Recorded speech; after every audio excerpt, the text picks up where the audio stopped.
આપણે જોઈએ સ્વાધ્યાય પોથીનો પ્રશ્ન નંબર 5. જો નકશામાં 1 સેન્ટીમીટર બરાબર 10 કિલોમીટર જમીન પર અંતર હોય તો તેના આધારે નીચેના પ્રશ્નોના જવાબ લખો. હવે નકશામાં 1 સેન્ટીમીટર હોય, નકશામાં 1 સેન્ટીમીટર એ જમીન ઉપર કેટલું થાય છે? 10 કિલોમીટર જેટલું અંતર આપણને આપેલું છે. તો તેના આધારે આપણને નીચે જે અહીંયા એક નકશો આપેલો છે એ નકશામાંથી જોઈ અને પ્રશ્નોના જવાબ લખવાના છે. તો આપણે જોઈએ અહીંયા આપેલું છે આપણને પાલનપુર, પછી છે ઊંઝા, મહેસાણા, નંદાસણ, કલોલ, અડાલજ, સુભાષ બ્રિજ અને અમદાવાદ. હવે પાલનપુર થી ઊંઝા જવું છે. પાલનપુર થી ઊંઝા વચ્ચેનું અંતર નકશામાં આપેલું છે આપણને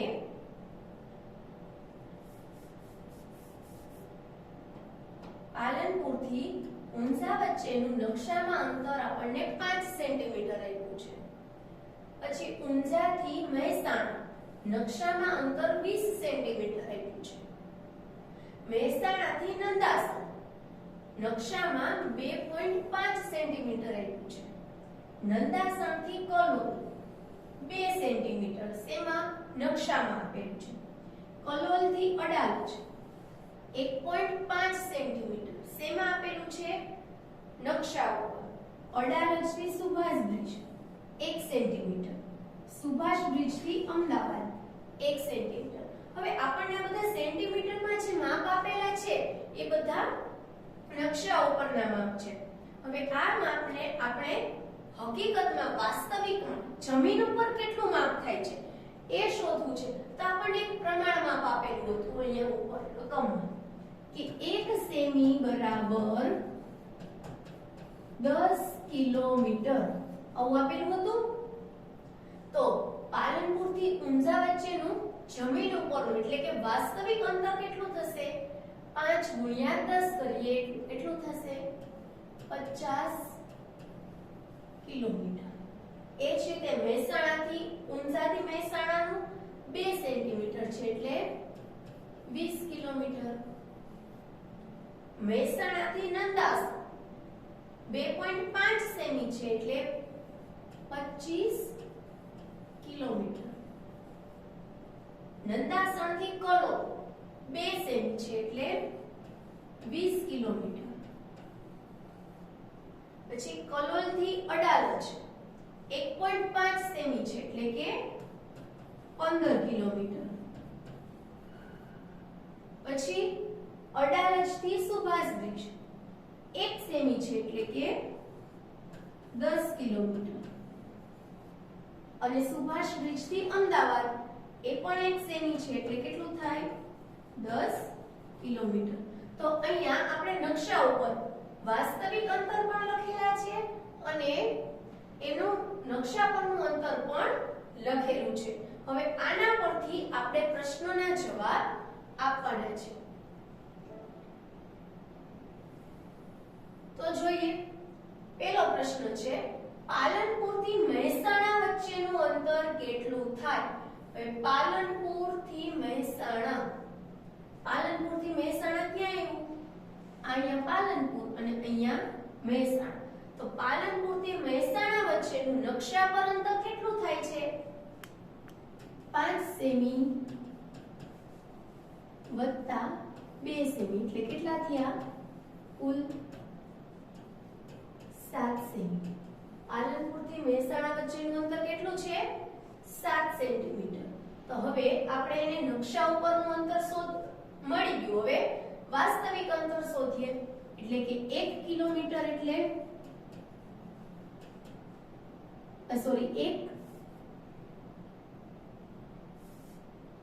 1 સેન્ટીમીટર એટલે કેટલા થશે? 10 કિલોમીટર. તો અહીંયા આપણને કેટલા આપ્યા છે? 7. કે 7 સેન્ટીમીટર એટલે કેટલા થાય? કે 7 ગુણ્યા 10 ભાગ્યા 1 એ કેટલા થશે? 70 કિલોમીટર. તો પાલનપુર થી મહેસાણા વચ્ચેનું અંતર કેટલું થાય છે? 70 કિલોમીટર. જોયું આપણે અહીંયા જવાબ લખેલો છે પાલનપુર થી મહેસાણા વચ્ચેનું અંતર 70 કિલોમીટર થાય. હવે એ જ રીતનો બીજો પ્રશ્ન છે, મહેસાણા થી અડાલજ વચ્ચેનું અંતર કેટલું થશે? મહેસાણા થી અડાલજ. આ મહેસાણા અને અહીંયા અડાલજ, આ બંને વચ્ચેનું અંતર શોધવાનું છે. કેટલું થશે? 2.5 સેમી વત્તા 2 સેમી વત્તા 1.5 સેમી. કુલ કેટલું થાય છે નકશા ઉપરનું અંતર? 6 સેન્ટીમીટર થાય. હવે નકશા ઉપરનું અંતર 6 સેન્ટીમીટર છે, તો જમીન ઉપરનું અંતર કેટલું થશે? 1 સેમી બરાબર કેટલું આપ્યું છે? 10 કિલોમીટર. તો 6 સેમી બરાબર કેટલું થશે? 6 ગુણ્યા 10 ભાગ્યા 1 એટલે કે 60 કિલોમીટર જેટલું અંતર થશે. તો મહેસાણા થી અડાલજ વચ્ચેનું અંતર કેટલું થશે? 60 કિલોમીટર જેટલું થશે. ત્યાર પછીનો ત્રીજો પ્રશ્ન છે, ઊંઝા થી અમદાવાદ વચ્ચેનું અંતર કેટલું થશે? હવે ઊંઝા થી અમદાવાદ જવું છે. ઊંઝા ક્યાં છે? અહીંયા. અમદાવાદ ક્યાં છે? અહીંયા. તો એ બંને વચ્ચેનું અંતર કેટલું થશે? 2 સેમી, પછી 2.5 સેમી, 2 સેમી, 1.5 સેમી, 1 સેમી અને 1 સેમી. કરો આ બધાનો સરવાળો. કેટલું થાય? 0 1 2 ને 4 ને 6 8 2 10. તો ઊંઝા થી અમદાવાદ વચ્ચેનું અંતર નકશા ઉપર કેટલું થાય છે? 10 સેન્ટીમીટર. નકશા ઉપર કેટલું અંતર થાય છે? 10 સેમી. તો વાસ્તવિકમાં કેટલું થશે? 1 સેમી એટલે 10 કિલોમીટર. તો 10 સેમી એટલે કેટલું થાય? 10 ગુણ્યા 10 છેદમાં 1 એટલે કે 100 કિલોમીટર. કેટલું થશે? ઊંઝા થી અમદાવાદ વચ્ચેનું અંતર કેટલું થશે? 100 કિલોમીટર જેટલું થશે. ત્યાર પછીનો પ્રશ્ન છે, નંદાસણ થી સુભાષ બ્રિજ વચ્ચેનું અંતર કેટલું થશે? હવે નંદાસણ ક્યાં આવ્યું? આ નંદાસણ અને અહીંયા આવશે સુભાષ બ્રિજ. તો નંદાસણ થી સુભાષ બ્રિજ વચ્ચેનું અંતર નકશામાં કેટલું થાય છે? કે 2 વત્તા 1.5 વત્તા 1 કેટલું થાય છે? 4.5 સેમી. હવે આ સેન્ટીમીટર એટલે કે નકશા ઉપરનું અંતર, એને આપણે જમીન ઉપરમાં ફેરવીએ તો કેટલું થશે? 1 સેમી એટલે 10 કિલોમીટર. તો 4.5 સેમી એટલે કેટલું થાય? 4.5 ગુણ્યા 10 છેદમાં 1 એટલે કે 45 ના છેદમાં 10 ગુણ્યા 10 ના છેદમાં 1. 10 10 ઉડી જાય એટલે 45 કિલોમીટર. તો નંદાસણ થી સુભાષ બ્રિજ વચ્ચેનું અંતર કેટલું થશે? 45 કિલોમીટર. ત્યાર પછીનો પ્રશ્ન છે, પાલનપુર થી કલોલ વચ્ચેનું અંતર કેટલું થશે? તો આપણે અહીંયા આગળ 4 પ્રશ્નો જોયા. એવી જ રીતે તમે આ ચોથો પ્રશ્ન કરો, પાલનપુર થી કલોલ વચ્ચે. એટલે કે આ પાલનપુર અહીંયાથી કલોલ સુધીનું અંતર કેટલું થશે એ તમારે પહેલા શોધવાનું નકશા ઉપરનું, ને પછી એને તમારે જમીન પરના અંતરમાં કન્વર્ટ કરવાનું. ત્યાર પછીનો પ્રશ્ન જોઈએ, કયું અંતર વધારે છે? નંદાસણ કે કલોલ થી અમદાવાદ.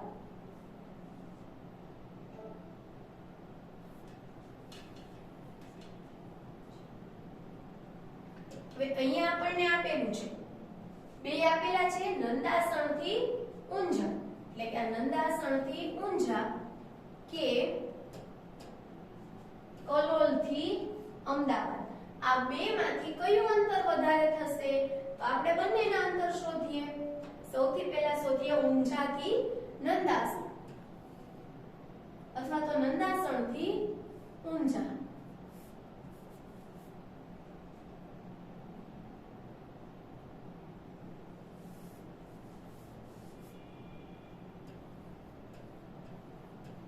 નંદાસણ થી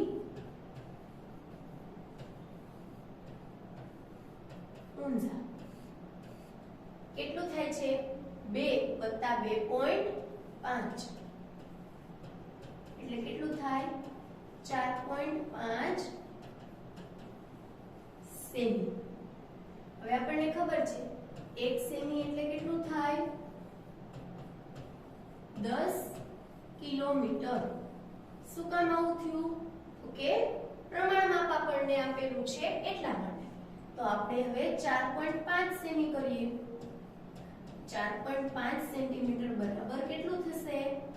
કે 4.5 ગુણ્યા 10 છેદમાં 1 એટલે કે 45 છેદમાં 10 ગુણ્યા 10 છેદમાં 1. 10 10 ઉડી જાય એટલે કેટલું થશે? 45 કિલોમીટર.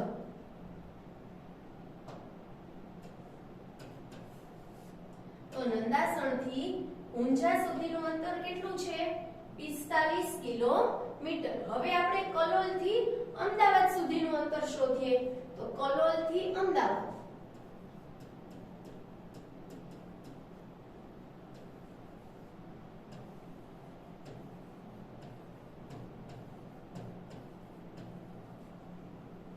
કલોલ થી અમદાવાદ વચ્ચેનું અંતર કેટલું છે? 1.5 સેમી વત્તા 1 એટલે કેટલું થાય? 3.5 સેમી. હવે આપણને ખબર છે 1 સેન્ટીમીટર એટલે કેટલું થાય છે? 10 કિલોમીટર. 1 સેન્ટીમીટર બરાબર 10 કિલોમીટર. 3.5 સેન્ટીમીટર એટલે કેટલું થશે? 3.5 ગુણ્યા 10 ભાગ્યા 1 એટલે કે 35 છેદમાં 10 ગુણ્યા 10 છેદમાં 1. 10 10 ઉડી જશે. કેટલો જવાબ આવશે? 35 કિલોમીટર. કેટલો જવાબ આવે છે? 35 કિલોમીટર. હવે આપણને એવો પ્રશ્ન હતો કે કયું અંતર વધારે છે? તો કયું અંતર વધારે થશે? આ 45 વાળું, આ 45 વાળું અંતર વધારે થશે કે આ 35 વાળું અંતર વધારે થશે? 45 વાળું એટલે કે નંદાસણ થી ઊંઝા સુધીનું અંતર છે એ વધારે થશે. હવે આગળ જોઈએ. કયું અંતર છે એ ઓછું થશે? કલોલ થી મહેસાણા કે નંદાસણ થી અડાલજ? આગળમાં આપણે વધુ અંતર શોધ્યું તો અહીંયા ઓછું અંતર શોધવાનું છે. નંદાસણ થી અડાલજ અથવા તો કલોલ થી મહેસાણા. તો હવે આપણને આવડે કલોલ થી મહેસાણા એટલે ક્યાં જશે? આ કલોલ, ત્યાંથી મહેસાણા. અને બીજું છે નંદાસણ થી અડાલજ. હવે આ બંનેમાંથી કયું અંતર ઓછું થાય છે એ તમારે જાતે શોધવાનું છે.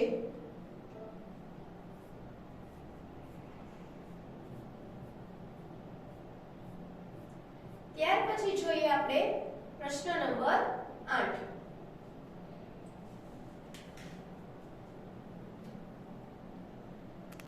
ચલો હવે જોઈએ પ્રશ્ન નંબર 8. નીચે આપેલા ભારતના નકશા પરથી પ્રશ્નોના જવાબ લખો. હવે અહીંયા આપણને નકશો આપેલો છે. આ નકશો આપણને ભારત દેશ એટલે કે આપણા દેશનો નકશો છે અને અલગ અલગ રાજ્યોની આમાં માહિતી આપણને આપેલી છે. હવે આના આધારે આપણને અહીંયા અમુક પ્રશ્નો આપેલા છે, એ પ્રશ્નોના આપણે જવાબ લખવાના છે. તો જોઈએ આપણે સૌથી પહેલા પ્રશ્ન નંબર 1.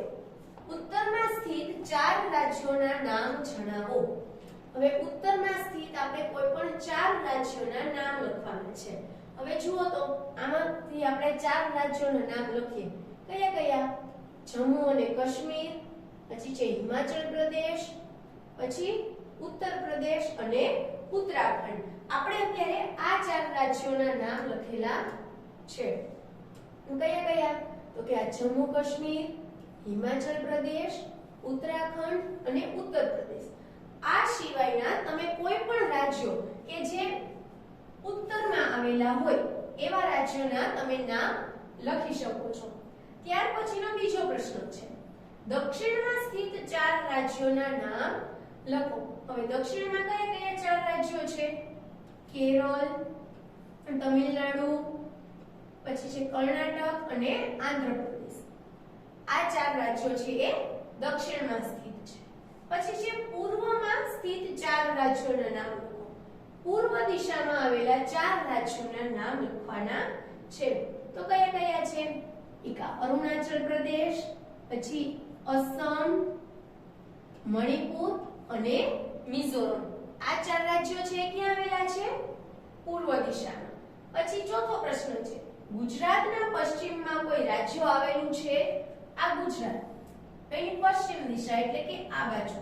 ગુજરાતની પશ્ચિમ દિશામાં કોઈ રાજ્ય આપણને આવેલું દેખાય છે? તો કે ના, ગુજરાતની પશ્ચિમમાં કોઈ જ રાજ્ય છે નહીં. ત્યાર પછીનો છઠ્ઠો પ્રશ્ન જોઈએ, રાજસ્થાનથી અસમ જતા કયા કયા રાજ્યોમાંથી પસાર થવું પડે? હવે રાજસ્થાનથી આપણે ક્યાં જવું છે? અસમ. આ રાજસ્થાન અને અસમ ક્યાં છે? અહીંયા. તો રાજસ્થાનથી અસમ જઈએ છીએ આપણે, તો આપણે કયા રાજ્યોમાંથી પસાર થવું પડશે? એક તો ઉત્તર પ્રદેશ, પછી બિહાર. ત્યાંથી આપણે અસમ જઈ શકીશું. તો આ પ્રશ્નનો જવાબ શું આવશે? ઉત્તર પ્રદેશ અને બિહાર. ત્યાર પછીનો છઠ્ઠો પ્રશ્ન છે, ગુજરાતથી પશ્ચિમ બંગાળ જતા કયા રાજ્યમાંથી પસાર થવું પડશે? હવે આપણે ગુજરાતથી ક્યાં જઈએ છીએ?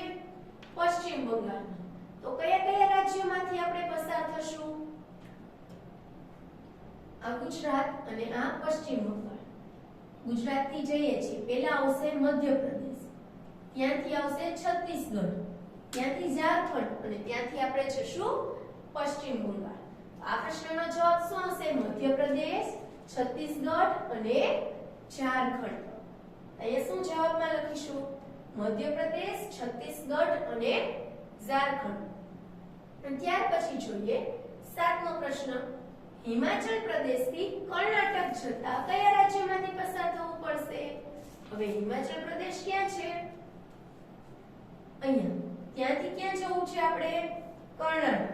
તો કયા કયા રાજ્યમાંથી પસાર થશું? આ હિમાચલ પ્રદેશ અને આ કર્ણાટક.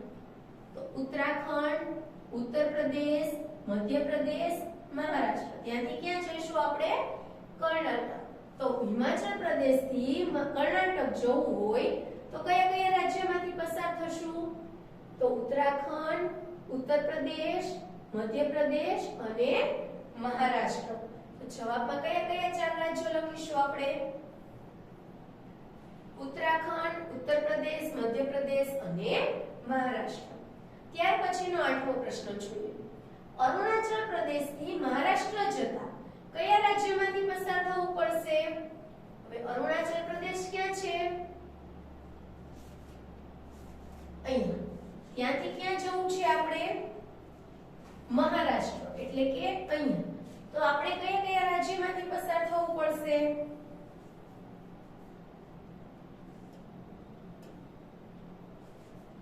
આ અરુણાચલ પ્રદેશ અને આ મહારાષ્ટ્ર. ત્યાંથી અસમ, બિહાર, છત્તીસગઢ અને પછી થઈને આપણે મહારાષ્ટ્ર જઈશું. ક્યાં ક્યાંથી જશું? અસમ, બિહાર, ત્યાંથી જશું ઝારખંડ, ત્યાંથી છત્તીસગઢ અને ત્યાંથી જઈશું આપણે મહારાષ્ટ્ર. તો આપણે અરુણાચલ પ્રદેશથી મહારાષ્ટ્ર જઈએ છીએ તો કયા કયા રાજ્યમાંથી જશું? અસમ, બિહાર, ઝારખંડ અને છત્તીસગઢ. ત્યાર પછીનો પ્રશ્ન છે કયા રાજ્યનું ક્ષેત્રફળ સૌથી વધુ દેખાય છે? હવે આ નકશો જોતા આપણને કયા રાજ્યનું ક્ષેત્રફળ સૌથી મોટું દેખાય છે? આપણે ક્ષેત્રફળ કોને કહેવાય એ આગલા સત્રમાં શીખી ગયા. તો કહો જોઈએ કયું રાજ્ય છે કે જેનું ક્ષેત્રફળ છે એ સૌથી મોટું છે? તો કયું રાજ્ય છે? રાજસ્થાન. રાજસ્થાનનું ક્ષેત્રફળ છે એ બીજા અન્ય રાજ્યો કરતા સૌથી વધુ છે. તો આ પ્રશ્નનો જવાબ શું આવશે? રાજસ્થાન. ત્યાર પછી છે રાજસ્થાનનું ક્ષેત્રફળ પંજાબના ક્ષેત્રફળ કરતા આશરે કેટલા ગણું હશે? રાજસ્થાનનું ક્ષેત્રફળ પંજાબના ક્ષેત્રફળ કરતા કેટલા ગણું હશે? એટલે કે કેટલું વધારે હશે? કે 7 ગણું વધારે હશે. પછી નીચેનામાંથી કયા રાજ્યનું ક્ષેત્રફળ સિક્કિમથી લગભગ 8 ગણું હશે?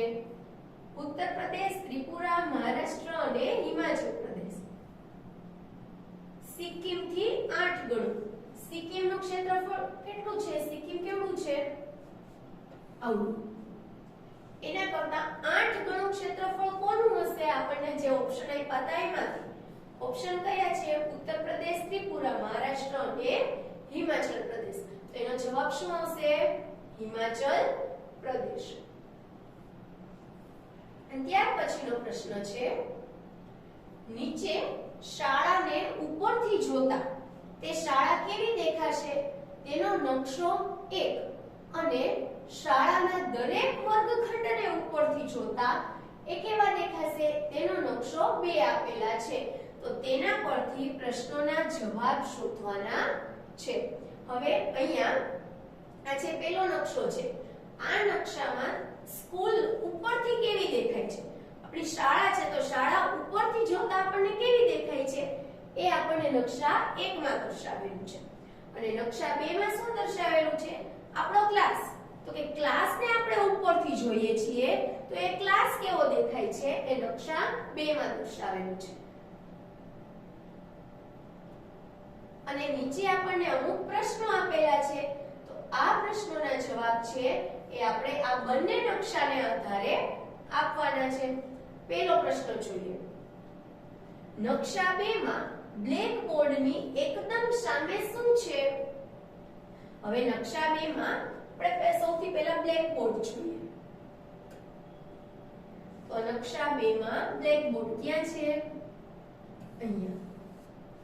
બ્લેક બોર્ડની એકદમ સામે, આ બ્લેક બોર્ડની એકદમ સામે શું છે? તિજોરી છે? તો કે ના, તિજોરી એટલે કે અલમારી એ તો અહીંયા છે એટલે કે આ તિજોરી નથી. પછી છે બારી. બારી ક્યાં છે? એ તો બ્લેક બોર્ડની બાજુમાં છે એટલે કે બારી પણ નથી. ત્યાર પછી છે નોટિસ બોર્ડ. નોટિસ બોર્ડ ક્યાં છે? દરવાજા પાસે છે. નોટિસ બોર્ડ પણ નથી. ડિસ્પ્લે બોર્ડ બ્લેક બોર્ડની એકદમ સામે તો કે હા ડિસ્પ્લે બોર્ડ છે. તો પહેલાનો શું જવાબ આવશે? ડ, ડિસ્પ્લે બોર્ડ. ત્યાર પછી પ્રશ્ન નંબર બીજો. નકશા 2 માં દરવાજાની એકદમ સામે શું છે? નકશા 2 માં એટલે કે આ નકશામાં દરવાજો, આ રહ્યો દરવાજો, એની એકદમ સામે શું છે? Display board. ના, ડિસ્પ્લે બોર્ડ તો નથી. તો શું છે? નોટિસ બોર્ડ છે. નોટિસ બોર્ડ પણ નથી. તિજોરી એટલે કે અલમારી એ પણ નથી. બારી છે? તો કે હા દરવાજાની એકદમ સામે શું છે? બારી આવેલી છે. ત્યાર પછી જોઈએ પ્રશ્ન નંબર 4. એમાં ધોરણ 3A માં બેઠેલો વિદ્યાર્થી રમતનું મેદાન જોઈ શકશે? ધોરણ 3A એટલે કે અહીંયા જે વિદ્યાર્થી બેઠો હશે એ રમતનું મેદાન એટલે કે અહીંયા એ જોઈ શકશે? તો કે ના, નહીં જોઈ શકે, કારણ કે વચ્ચે આ બીજા બધા ક્લાસ આવી જશે, તો ના. પછી ધોરણ 6A માં બેઠેલો વ્યક્તિ એ શાળાનો મુખ્ય દરવાજો જોઈ શકશે? 6A એટલે કે આ ક્લાસમાં બેઠેલો વ્યક્તિ વિદ્યાર્થી હશે એ શાળાનો મુખ્ય દરવાજો છે એ જોઈ શકશે? નહીં જોઈ શકે, કારણ કે અહીંયા બીજા 3 ક્લાસ આવેલા છે. ત્યાર પછીનો પ્રશ્ન જોઈએ. ધોરણ 8 માં બેઠેલો વિદ્યાર્થી હોલ જોઈ શકશે? ધોરણ 8 એટલે કે આ ક્લાસમાં બેઠેલો વિદ્યાર્થી છે એ હોલ એ જોઈ શકશે? નહીં જોઈ શકે. શું કામ? અહીંયા બીજા 3 ક્લાસ આવેલા છે. ત્યાર પછી જોઈએ. ધોરણ 5 માં બેઠેલો વિદ્યાર્થી સભા મેદાન જોઈ શકશે? ધોરણ 5 માં બેઠેલો વિદ્યાર્થી હશે એ વિદ્યાર્થી સભા મેદાન છે એ જોઈ શકશે? તો કે હા, 5 માં બેઠેલો વિદ્યાર્થી છે એ આ મેદાન જોઈ શકશે. તો એમાં આવશે હા. ત્યાર પછી છે ધોરણ 3B માં બેઠેલો વ્યક્તિ એટલે કે વિદ્યાર્થી બગીચો જોઈ શકશે? ધોરણ 3B માં બેઠેલો વિદ્યાર્થી હશે એ બગીચો જોઈ શકશે? કે હા, 3B માં બેઠેલો વિદ્યાર્થી હશે એ બગીચો જોઈ શકશે. હવે જોઈએ આપણે પ્રશ્ન નંબર 3. નકશા 1 માં નીચે મુજબની વસ્તુઓ જ્યાં હોય ત્યાં નિશાની કરવાની છે. એટલે કે અહીંયા આપણને આપેલું છે કે 3A 7 અને 8 આ ધોરણના જે ક્લાસ છે ત્યાં આપણે બ્લેક બોર્ડ હોય એ દર્શાવવાનું છે. તો બ્લેક બોર્ડ ક્યાં હોય? તો એક આપણા ક્લાસનો ઉપરથી ક્લાસ કેવો દેખાય છે એ ક્યાં આપણને આપેલું છે? નકશા 2. તો બ્લેક બોર્ડ ક્યાં છે? દરવાજો અને બારી એની વચ્ચેની જે દીવાલ હોય ત્યાં બ્લેક બોર્ડ આવેલું છે. તો હવે એ બ્લેક બોર્ડને આપણે કયા ધોરણમાં દર્શાવવાનું છે? 3A 7 અને 8 માં. તો 3A ક્યાં છે? 3A 7 અને 8 એમાં આપણે શું દર્શાવવાનું છે? Black board. અને બ્લેક બોર્ડ છે એટલે આપણે બ્લેક કલરથી દર્શાવીએ, બરાબર? બ્લેક બોર્ડ ક્યાં છે? આપણે નકશા 2 માં જોયું, દરવાજો અને બારી. દરવાજો અને બારીની વચ્ચેની જે દીવાલ છે એ દીવાલમાં શું છે? બ્લેક બોર્ડ છે. તો અહીંયા આ દરવાજો અને આ બારી એની વચ્ચેની દીવાલ એટલે કે આ દીવાલ ત્યાં શું હશે? બ્લેક બોર્ડ હશે. તો 3A ના ક્લાસમાં અહીંયા શું હશે? બ્લેક બોર્ડ હશે. હવે બીજા કયા ક્લાસમાં દર્શાવવાનું છે? 7માં. તો આ 7માં ના ક્લાસનો દરવાજો અને આ બારી એની વચ્ચેની દીવાલ એટલે કે આ અહીંયા બ્લેક બોર્ડ હશે. તો આપણે બ્લેક બોર્ડ દર્શાવી દઈએ.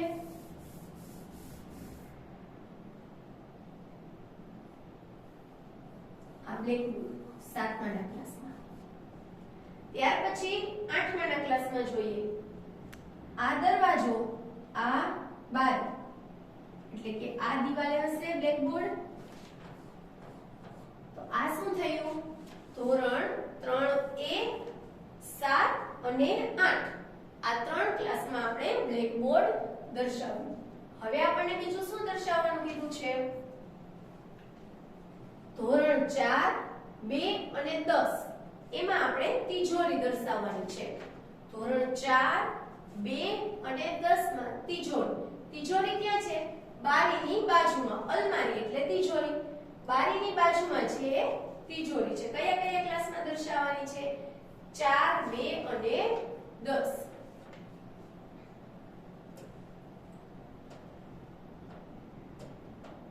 ધોરણ 4 2 અને 10 ત્યાં આપણે શું દર્શાવવાનું છે? તિજોરી એટલે કે અલમારી. અલમારી તિજોરી ક્યાં હતી? બારીની એક્ઝેક્ટ બાજુમાં. તો બીજાના ક્લાસમાં બારી ક્યાં છે? આ બારી એની બાજુમાં એટલે કે આ જગ્યામાં શું હશે? તિજોરી હશે. તો ચલો આપણે હવે તિજોરીને દર્શાવી દઈએ. આ છે અહીંયા તિજોરી હશે ધોરણ 2 ના ક્લાસમાં. હવે ધોરણ 4 માં જોઈએ. તો 4 માં અહીંયા બારી, બારીની બાજુમાં એટલે કે અહીંયા તિજોરી આવશે. તો આ છે ધોરણ 4 ના ક્લાસમાં તિજોરી. હવે ધોરણ 10 માં બારી એની બાજુમાં થયા તિજોરી.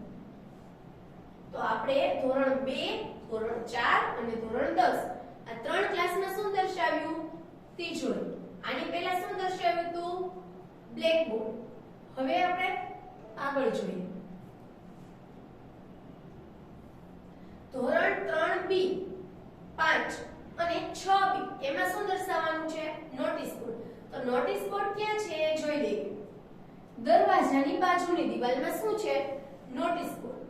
હવે ક્યાં દર્શાવવાનું છે? 3B, 5 અને 6B માં.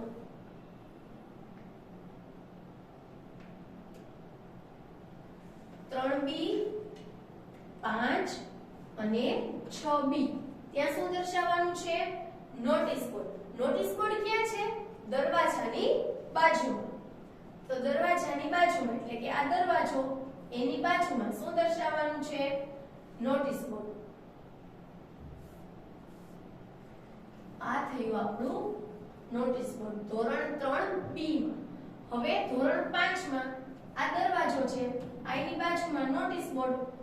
તો ધોરણ 5 માં નોટિસ બોર્ડ ક્યાં આવશે? અહીંયા. ત્યારબાદ કયું ધોરણ છે? 6B. 6B નો આ દરવાજો એની બાજુમાં આવશે નોટિસ બોર્ડ. આ થયું નોટિસ બોર્ડની વાત. હવે જોઈએ આગળ. ધોરણ 1, 6A અને 9 એમાં ડિસ્પ્લે બોર્ડ દર્શાવવાનું છે. ડિસ્પ્લે બોર્ડ ક્યાં છે? જે દિવાલ સાવ ખાલી છે એ દિવાલમાં શું છે? Display board. જે દિવાલ સાવ ખાલી છે એટલે કે દરવાજાની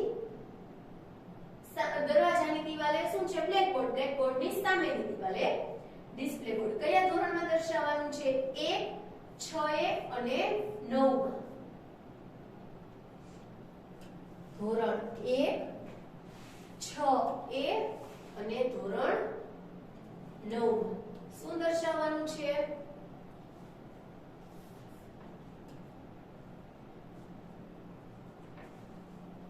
ડિસ્પ્લે બોર્ડ. તો ડિસ્પ્લે બોર્ડ ધોરણ 1 માં આ દરવાજો, દરવાજાની દિવાલે અહીંયા શું હશે? બ્લેકબોર્ડ. બ્લેકબોર્ડની સામેની દિવાલ અહીંયા શું હશે? Display board. તો હવે આપણે ડિસ્પ્લે બોર્ડ દર્શાવવાનું છે. ક્યાં દર્શાવીશું ડિસ્પ્લે બોર્ડ?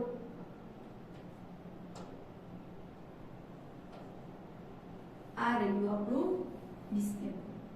ત્યાર પછી ધોરણ 6A માં 6A માં આ દરવાજો, દરવાજાની દિવાલે બ્લેકબોર્ડ, બ્લેકબોર્ડની સામે આવશે ડિસ્પ્લે બોર્ડ. તો ચાલો આપણે ડિસ્પ્લે બોર્ડને દર્શાવી દઈએ. આ રહ્યું આપણું ડિસ્પ્લે બોર્ડ. ત્યાર પછી ધોરણ 9 માં દરવાજો, દરવાજાની દિવાલે આવશે બ્લેકબોર્ડ, બ્લેકબોર્ડની સામે ડિસ્પ્લે બોર્ડ. તો ચલો દર્શાવી દો ડિસ્પ્લે બોર્ડ. રહ્યું આપણું ડિસ્પ્લે બોર્ડ.